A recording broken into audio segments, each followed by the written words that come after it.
ফুলকপির ইউনিক একটা রেসিপি যেটা খেতে এত বেশি মজার, বানানো খুবই সহজ, বাসার ছোট বড় সবাই খুবই পছন্দ করবে।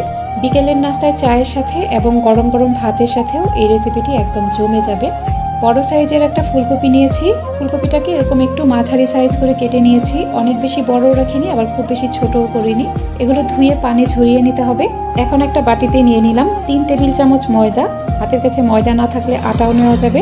নিয়ে নিলাম 3 টেবিল চামচ পরিমাণ চালের গুঁড়া, হাফ চা চামচ মরিচের গুঁড়া, হাফ চা চামচ জিরার গুঁড়া, 1/4 চা চামচ গরম মশলার গুঁড়া, 1/4 চা চামচ হলুদের গুঁড়া, 1.5 চা চামচ পরিমাণ চিলি ফ্লেক্স, 1 চা চামচ আদা বাটা, 1 চা চামচ রসুন বাটা, স্বাদ মতো লবণ দিলাম। এখানে দিতে হবে 1 টেবিল চামচ টমেটো সস। আসলে আমি টমেটো সস দিতে ভুলে গিয়েছিলাম, পরবর্তীতে টমেটো সস অ্যাড করে দিব। যেহেতু টমেটো সস দিব তাই লবণটা একটু বুঝিয়ে দিতে হবে। অল্প একটু পানি দিয়ে একটা ঘন বেটার তৈরি করতে হবে। এ পর্যায়ে 1 টেবিল চামচ টমেটো সস দিয়ে দিলাম। আর দেখুন এই বেটার এরকম ঘন হবে। সবকিছু মিশিয়ে নেওয়ার পর এখানে ফুলকপি দিয়ে দিলাম। এই মশলার সাথে ফুলকপি ভালোভাবে মিশিয়ে নিতে হবে। ফুলকপির প্রত্যেকটা অংশে যেন মশলাটা ঢুকে এভাবে এটা মেখে নেবেন। ভালোভাবে মেখে নেওয়ার পর ফুলকপিগুলো ফ্রাই করতে চলে যাব। কিছুটা রান্নার তেল গরম করে নিয়েছি। তেল ভালোভাবে গরম হয়ে যাওয়ার পর এখানে ফুলকপি দিতে হবে।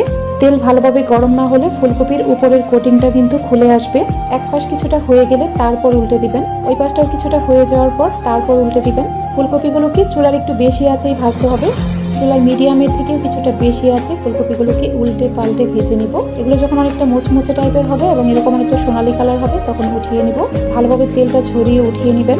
একইভাবে অবশিষ্টগুলোকেও ভেজে নিতে হবে। তেল ভালোভাবে গরম হলে তারপর ফুলকপি দিবেন। এগুলোকে এরকম সোনালি কালার করে ভেজে নিয়েছি। এগুলো কিন্তু অনেক বেশি মুচমুচে হয়েছে। এই ফুলকপির ফ্রাইগুলোকে আরো সুস্বাদু ও মজাদার করার জন্য প্যানে দিয়ে দিলাম প্রায় 1.5 টেবিল চামচ পরিমাণ রান্নার তেল। এখানে 1 টেবিল চামচ রসুন কুচি দিয়ে একটু ফ্রাই করে নিব। এরপর মাঝারি সাইজের 2টা পেঁয়াজ কুচি ও 4টা কাঁচামরিচ কুচি দিয়ে দিলাম। এই সব কিছুই হালকা বাদামি কালার করে ভেজে নিব।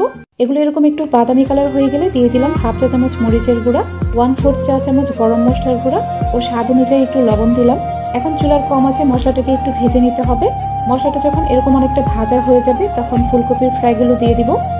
ফুলকপি দেওয়ার পর এটা অনবরত এভাবে নাড়তে থাকবো। চুলার মাঝারি আছে এটা নাড়তে থাকবেন। ফুলকপি একটু ভেজে নেওয়ার পর দিয়ে দিলাম কিছু ধনেপাতা কুচি ও 1 ফালি লেবু চিপে চিপে অল্প একটু রস দিয়ে দিব।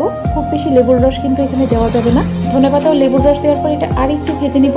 এটা খুব বেশি ভেজে একদম ওভারকুক করে ফেলা যাবে না। ধনেপাতা কুচি ও লেবুর রস দেওয়ার পর একটু নেড়ে চেড়ে নামিয়ে ফেলবো। আজকের রেসিপি ভালো লাগলে আমার ইউটিউব চ্যানেলটিকে সাবস্ক্রাইব করে পাশে থাকা অল লেখা বাটনটাতে ক্লিক করে রাখবেন। আর ভিডিওটি যারা ফেসবুক থেকে দেখছেন তারা অবশ্যই আমার ফেসবুক পেজটিকে লাইক ও ফলো করে রাখবেন। চুলা থেকে নামিয়ে নেওয়ার পর গরম গরম এটা পরিবেশন করবেন। এত বেশি মজার হয় খেতে, একবার হলেও ট্রাই করবেন। তারপর অবশ্যই আমাকে কমেন্ট করে জানাবেন। রেসিপি ভালো লাগলে একটা লাইক দিবেন। আজ এখানেই বিদায় নিচ্ছি। সবাই অনেক